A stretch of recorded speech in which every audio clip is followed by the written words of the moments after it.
आज कुबेतमा माछा मार्न आएको माछा परेन कुबेतमा आज घाम डुब्न लागिसक्यो गाह्रो छ आज माछा परेन कुनै किन हो आएकोमा छ फिस हन्टिङ केटाहरू छन् यता एकजना छ यता एकजना छ पालपाली कुवेत सिटी 2 महिनापछि आइयो कि सायद लगभग 2 महिनापछि आइयो आज माछा मार्न गर्मीको मौसमले गर्दाखेरि त्यहाँ आउन पाइएन ठाउँ राम्रो छ बेस्ट छ माछा मार्नलाई पनि जग्गा राम्रै हो ठिकै हो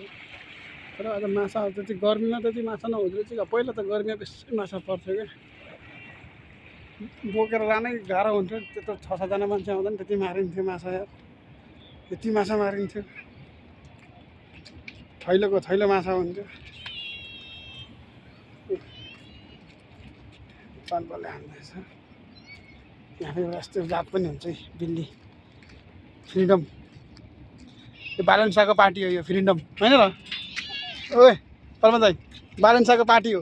फ्रिडम पार्टी होइन पार्टी होला बालेन्साको पार्टी फ्रिडम त्यता बस्नु भएन होला मस्त खास गर्मी छ अरे हौ यतातिर रहेछ